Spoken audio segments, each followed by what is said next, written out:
Bienvenidos a Choluleando con Inés Madrigal. En esta ocasión nos encontramos en el santuario de Nuestra Señora de los Remedios, situado en el basamento de la Gran Pirámide de Cholula, templo de estilo barroco republicano que se construyó en el año de 1594 como una ermita y en 1864 la destruye un terremoto. Es en el año de 1874 que se reconstruye y es bendecida en presencia del entonces gobernador del estado de Puebla, don Ignacio Romero Vargas. No olvidemos que la Virgen de los Remedios fue la primera imagen religiosa venerada en la Nueva España, nombrándola patrona de las lluvias y temporales y abogada de los indios. Llegó a México en el año de 1519. Nos vemos en la siguiente cápsula. Que tengan un excelente fin de semana.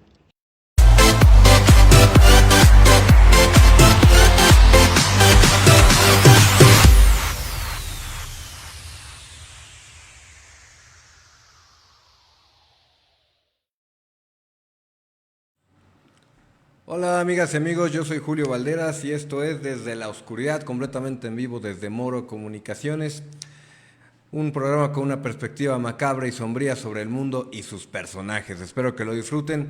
Estamos transmitiendo, como les digo, desde Moro Radio. Recuerden seguirnos en redes sociales, están en Facebook, Twitter, Instagram, TikTok, donde constantemente comparten contenido muy interesante y de actualidad. Agradezco muchísimo a Dani en los controles técnicos, a la licenciada Inés, al licenciado Alejandro por permitirme llegar hasta ustedes a través de este espacio. Hoy es martes 25 de julio de 2023 y ya saben que siempre les platico sobre personajes y hechos históricos que tienen un lado sombrío y macabro, pero que también tienen cierta relación con la fecha de nuestro programa. Y hoy les quiero hablar de dos personas que podríamos decir que le entraron al mundo de la profesión más antigua del mundo, la prostitución.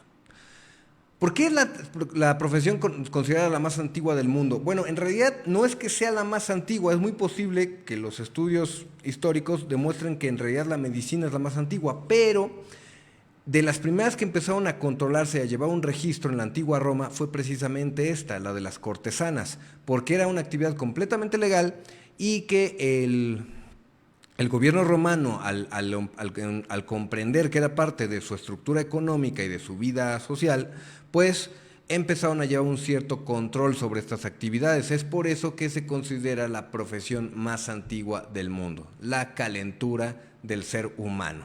Entonces, hoy les quiero platicar de una persona muy interesante, una historia realmente apasionante, que ha inspirado muchísimos personajes en la historia, novelas, películas. Es una mujer llamada, su verdadero nombre era Margareta Gertrudis Selle. Esta mujer era una bailarina, pero también una cortesana, es decir, una prostituta. Ella tenía un nombre artístico que fue el que pasó a la historia y que la acompañaría por el resto de su vida. Es la señora Mata Hari. A pesar de que su nombre podría sonar del Medio Oriente, de la cultura, se le relacionó muchísimo con la cultura javanesa, la cultura que viene de Indonesia. En realidad ella era holandesa, pero supo explotar muy bien sus cualidades físicas para convencer a muchísimos hombres de ir a ver su espectáculo, de conocerla y desde luego de involucrarse con ella.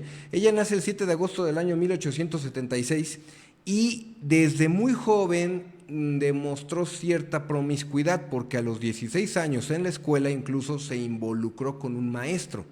Esto le causó un serio conflicto con su familia e incluso se tuvo que ir a vivir con un tío. Luego ella empieza una relación a distancia por correspondencia con un hombre 20 años mayor que ella. La relación trascendió porque incluso llegaron a casarse y hasta tener hijos. Lamentablemente uno de sus hijos falleció. Entonces esto le provocó problemas muy serios a la pareja, porque el esposo pues empezó a tomar mucho y ella empezó como que a explotar más su sexualidad, mejor dicho, a explorar más su sexualidad. Pero también empezó a involucrarse mucho en la investigación de la cultura javanesa, porque ella, aparte de que tenía un poquito de descendencia, le llamaba la atención. En el año de 1903, lo que ella empezó a hacer es empezó a posar desnudas en un estudio artístico para un museo en París. En esta época París tenía un auge impresionante de la cultura artística. Nacen muchos artistas y tendencias, sobre todo involucrados con el ambiente del arte, de la cultura. El desnudismo empezó a verse como con un poquito más de objetividad. Y entonces ella aprovecha esta situación, era una mujer que tenía un cuerpo muy bonito y pues empezó a hacerlo, y desde luego que le generaba dinero. Pero también se sabe que en esta época pues se empezó a tener una vida con cierto libertinaje. Ya seguía siendo una mujer casada, pero el distanciamiento con su esposo, que era 20 años mayor que ella, la muerte de su hijo, le afectaron, y pues obviamente empezó a darle vuelo a la hilacha, como decimos vulgarmente. Obviamente el matrimonio pues no funcionó, ella siguió teniendo sus aventuras, y lamentablemente en el momento de que se separan, su esposo se va con su hija. Como les digo, ella tenía una belleza exótica que supo explotar muy bien, y en esa época también Europa empezó a tener cierto acercamiento o cierta curiosidad por la cultura del Medio Oriente. Entonces ella empieza a planear su entrada al mundo artístico, y es cuando adopta el nombre de Mata Hari, que viene del idioma malayo, es decir, de Malasia, y significa el ojo del día. Y ella, fíjense lo que son las cosas, comienza a dar un espectáculo de striptease, de quitarse la ropa, la famosísima danza de los 7 velos que vemos a veces en las películas. Pero lo empieza a hacer en un museo. No lo empezó a hacer en un antro, en un bar, en una cantina, en un centro nocturno. No, lo empezó a hacer en un museo como un auténtico espectáculo artístico. Y otra cosa muy interesante, ella no se quitaba la ropa, no se desnudaba, simplemente utilizaba joyería de fantasía cubriendo su cuerpo y una malla. Algo que, ya sé que ninguno de los hombres sabe esto, pero que todavía vemos en algunas muchachas de esas que bailan en los centros nocturnos, me han contado. Entonces, esta señora empieza a hacer estas actividades y pues desde luego empezó a ganar muchos seguidores, también empezó a ganar muchos detractores, pero se volvió muy famosa. Incluso hubo gente que empezó a imitarla y a usurpar su nombre diciendo que se presenta la gran Mata Hari, pero sí hacían desnudos, ellas sí cobraban automáticamente por servicios más atrevidos, y entonces lo que sucede es que se difamó muchísimo su imagen y su nombre, pero la realidad es que ella no se desnudaba cuando hacía su espectáculo, aunque sí, eso sí, ella seguía siendo una cortesana, se seguía yendo con hombres que le pagaban muy buen dinero por pasar una noche con ella. Y de hecho muchos de sus clientes eran altos funcionarios, militares. Estamos hablando de que ya empezaba la tensión política y militar en Europa para dar inicio a la Primera Guerra Mundial. Pero en este sentido ya hasta tenía suerte, porque al ser holandesa, un país que en esta época, en este conflicto, se determinó neutral, ella podía circular por varios países sin ningún problema, porque sus clientes la llevaban, la invitaban, ella tenía sus papeles en regla, ella tenía un nombre artístico llamado Mata Hari, pero su verdadero nombre, el de Margareta, le permitía dar un paso legal por varias partes del mundo. Y bueno, les digo, fue durante este periodo de la Primera Guerra Mundial, que empieza desde 1914 y termina en 1918, cuando ella empieza a llamar la atención del gobierno, porque le llamó la atención que circulaba entre tantos países. Cuando investigan sus actividades, descubren que le pueden sacar provecho, y vaya que le sacaron provecho. Pero pues dicen que la desgracia inevitablemente se cruza con el amor. En algún momento ella tiene un romance muy intenso, muy intenso, con un piloto ruso, que Rusia sí estaba involucradísimo en la Primera Guerra Mundial. Este hombre, al que ella siempre se refirió como el gran amor de su vida, tiene un accidente aéreo, sobrevive y pierde un ojo. Pero en su desesperación de ella por ir a verlo al hospital, ella pide permiso para salir de Francia, como lo hacía regularmente, y entonces el gobierno francés la intercepta. Y le dicen que la van a ayudar a ir a ver al hombre que ama, al amor de su vida, a cambio de que sirva como espía para su gobierno. Sabiendo los contactos que tenía y la clase de clientes que tenía, sabían que le podían conseguir mucha información. Ella accede y empieza su vida su doble vida como espía para el gobierno francés durante la Primera Guerra Mundial.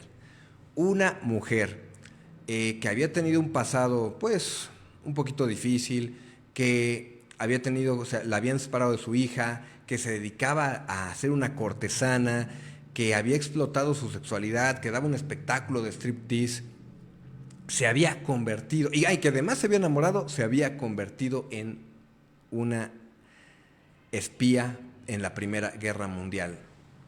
No tienen idea de la cantidad de ideas a mí en lo personal que se me ocurren para escribir una novela con todo esto. Pero bueno, ya varios lo han hecho y han sido cosas realmente muy, muy talentosas. En esta época, el gobierno de Prusia, no Rusia, Prusia, un país que hoy ya no existe, estaba gobernado, bueno, mejor dicho, esperaba la designación del nuevo rey, un príncipe llamado Guillermo. Y este señor era un cliente más o menos habitual de Mata Hari. Entonces, fue de sus más importantes misiones o los objetivos principales. Pero, oh sorpresa, resulta que Guillermo pues solamente se dedica a echar relajo, no se involucra realmente mucho en las cuestiones de la guerra, y lo único que ella logró conseguir de información fue pues algunos datos sobre embarcaderos, sobre llegadas de navíos, sobre llegada de cargamento de armas, pero nunca información realmente muy importante. Únicamente podía informar sobre las grandes juergas que organizaba este hombre y el relajo que echaba. Entonces, el gobierno francés decidió darle un uso diferente a Mata Hari. Y en algún momento la traicionan y la acusan de contraespionaje. Ella, pues muy posiblemente haya sido la que hizo famosa esta frase tan emblemática: seré prostituta, pero espía no. Cuando se refiere a que alguien puede tener una característica que puede considerar un insulto, pero a un insulto más grave no lo tolera. Y esto lo dijo ella en algún momento cuando fue enjuiciada. A ella la detienen, le hacen creer al gobierno nuevo que había entrado en Francia, que habían interceptado a una mujer con todas estas características, que trabajaba como espía para Alemania, para sus enemigos durante la Primera Guerra Mundial, y la traicionan. Dicen que ella en realidad espía para el otro bando, y es juzgada precisamente un 24 de julio del año 1916. Fue declarada culpable, nunca pudo volver a ver a su hija, intentó volver a verla, intentó recuperarla, pero no fue posible, sus planes no funcionaron, y ella finalmente es ejecutada el día 15 de octubre del año 1917.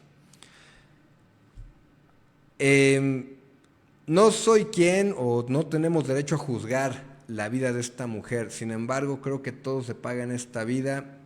Ella decidió continuar con su vida y no creo que seamos quienes para juzgarla, pero algo en algún momento no le permitió terminar feliz el resto de su vida. Injusticia tal vez, karma, quién sabe. La realidad es que esta mujer se dedicó a la profesión más antigua del mundo y no le salió nada bien. Disfrutó mucho, pero su muerte creo que no es nada envidiable. Algo muy interesante que pasó con ella es que nadie reclama su cuerpo cuando muere, absolutamente nadie. Les digo, ella había tenido roto con lazos con su familia, su ex esposo ya se había llevado a su hija, nadie reclamó su cuerpo. Para colmo, el piloto ruso del que se enamoró ya no tuvo relación con ella. Entonces, deciden donar su cuerpo a la investigación científica y su cabeza es embalsamada para estudios. Y en algún momento de la historia fue robada esa cabeza. No se sabe dónde terminó, nunca volvió a ser encontrada. Y lo más que llama la atención es que esto se descubre hasta el año 2000.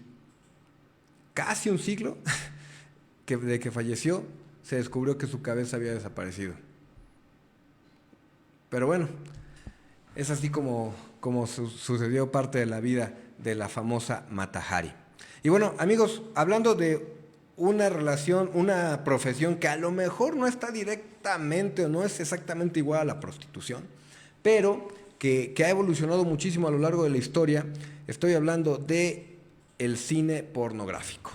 El cine pornográfico tiene una historia también interesante. Es asombroso cómo empezó en salas de cine donde la gente iba para ver estas películas, se esforzaban en hacer argumentos, e idear personajes, pero al final de cuentas lo único que veían eran personas teniendo relaciones sexuales. Y una de estas actrices le sucedió algo muy extraño. Estoy hablando de una mujer a la que se le conoció artísticamente como Savannah. Esta mujer en realidad se llamaba Shannon Michelle Wilsey. Esta mujer nace en el año de 1970 y en el año de 1990, a los 20 años, ni siquiera siendo mayor de edad, empieza en la industria pornográfica. Se volvió muy famosa, empezó a tener mucho éxito, empezó a relacionarse con muchas celebridades. De las más famosas se dice que anduvo con Slash, el guitarrista de Guns N' Roses, y también con el señor Vince Neil, el de Motley Crue, el vocalista.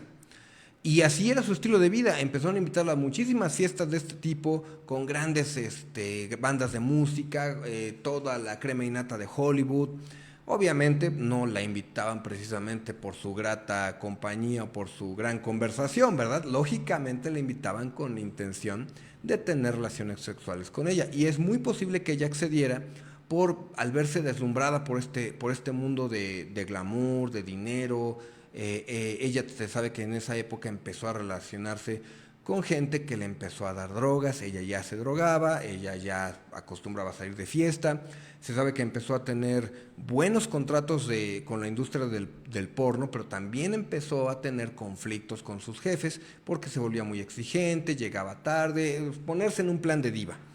En algún momento incluso se sabe que tuvo una relación muy intensa, de mucho amor, de mucha toxicidad, pero también de muchas drogas y alcohol, con otra actriz porno, con la que tuvo un noviazgo formal. Pero en algún momento todo se salió de control y en el terrible año de 1994, ella se va a una fiesta de estas con muchísimos excesos, regresa a su casa con un amigo, ella tenía un Corvette, y en el camino chocan. Chocaron supuestamente contra algún tipo de barda en el cual ella incluso se sabe que se fracturó la nariz y pudo tener heridas graves en el rostro. Pero no se sabe si afectaron a alguien, chocaron una casa, alguien reportó el suceso. Hay muy poca información al respecto. Llegan a la casa de ella y lo que hacen en la madrugada, borrachos, después de chocar, es sacar a pasear a su perro, un Rottweiler.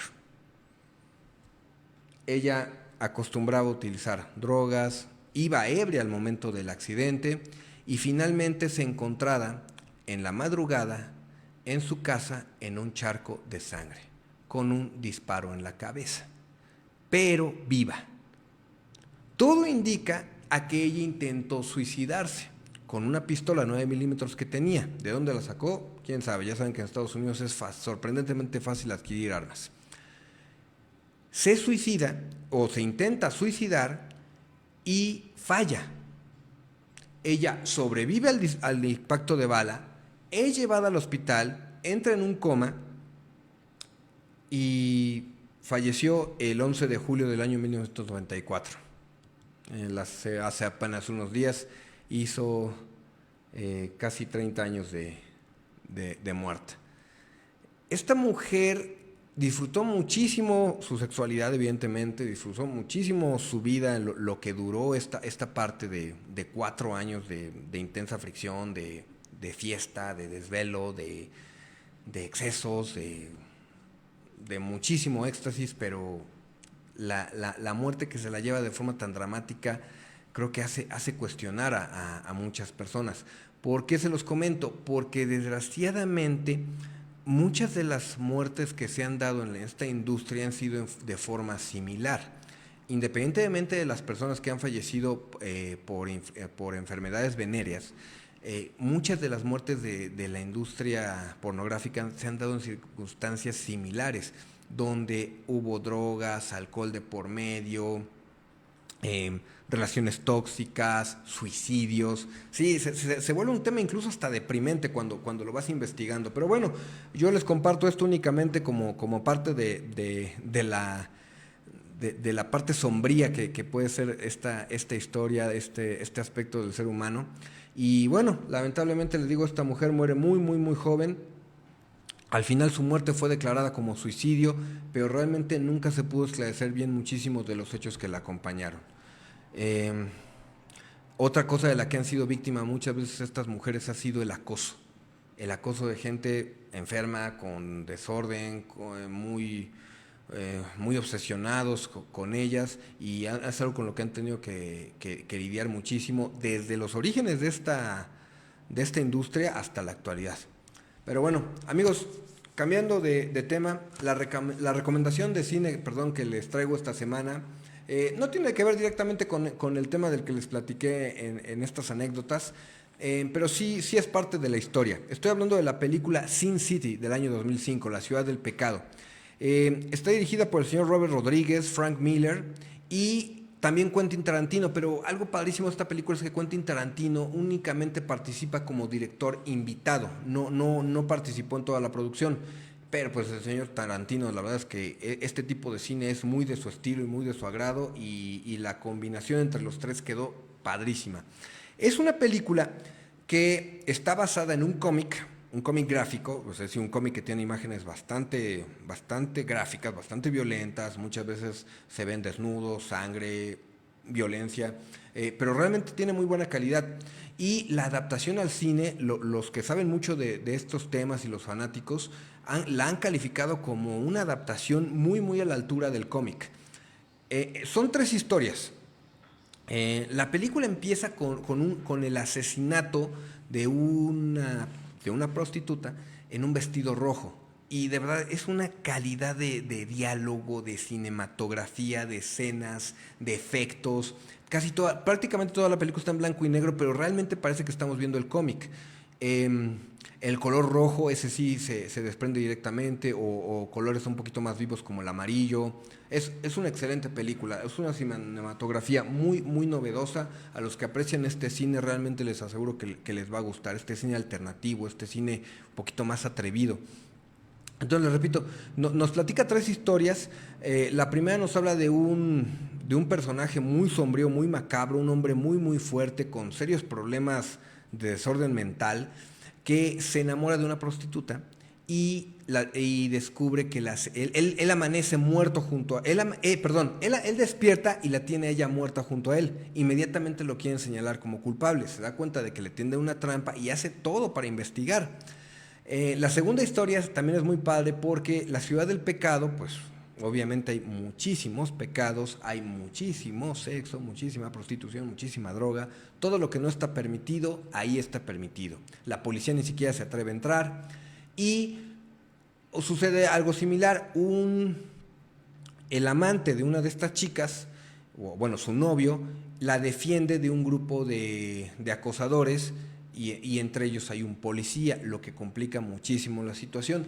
Finalmente, la tercera historia habla de un policía que tiene que salvar a una muchachita que conoció desde niña porque abusaban de ella, pero se enfrenta a todo el aparato de poder, de corrupción, de codicia, político, y en algunas partes de las 3 historias se entrelazan con algunos elementos. Ya saben que no les hago spoiler, tienen que ver la película. Les advierto que no es para todos los gustos, pero si les gustó una película a lo mejor como la de 300 o la de JFK, yo creo que esta película les va a gustar mucho y les va a hacer pasar un buen momento. Bueno, amigos, pasamos a la parte del microrrelato. Recuerden que todos mis microrelatos los pueden encontrar en mis redes sociales. Y para este en particular, les pido que se imaginen a un hombre viéndose al espejo. Y qué tranquila es la soledad. Creo que podría estar así eternamente. ¿Lo dices en serio? Ay, no, otra vez tú. Lo siento, pero me cuesta trabajo creer que tú... ¿Por qué no te vas?, interrumpió. Lárgate, no quiero que me interrumpas cuando estoy disfrutando de esta paz. Entonces, sucedió algo que jamás pensó que vería, pues vio con gran asombro que su reflejo en el espejo se dio vuelta y se fue. Amigos, enamórense de ustedes mismos, porque si no son capaces de estar bien consigo mismos, nunca van a estar bien con nadie. Amigos, ya para terminar este programa, les traigo una frase célebre. Repetimos autor al señor Mark Twain, el hombre que también escribió El Príncipe y el Mendigo, esta historia tan padre de dos jóvenes idénticos que intercambian lugares.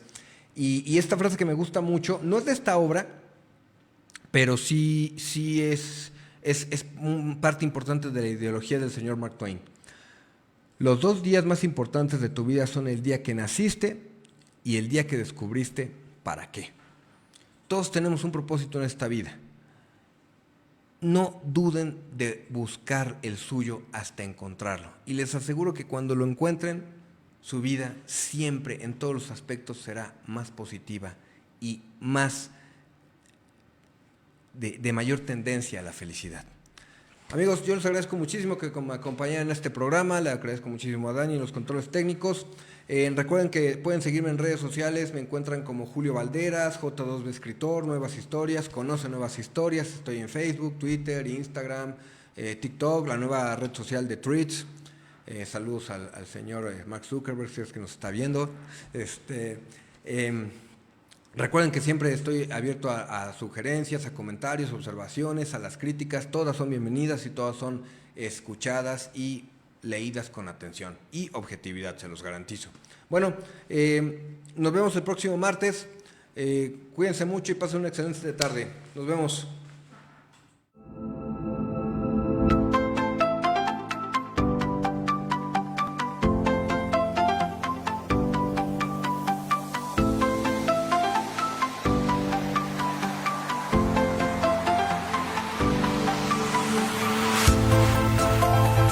Hola, bienvenidos a Choluleando con Inés Madrigal.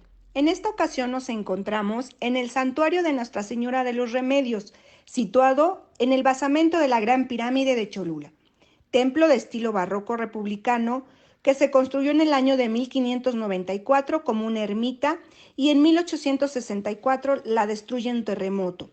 Es en el año de 1874 que se reconstruye y es bendecida en presencia del entonces gobernador del estado de Puebla, don Ignacio Romero Vargas.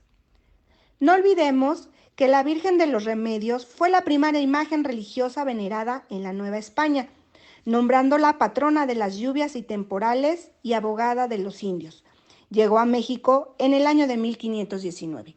Nos vemos en la siguiente cápsula. Que tengan un excelente fin de semana.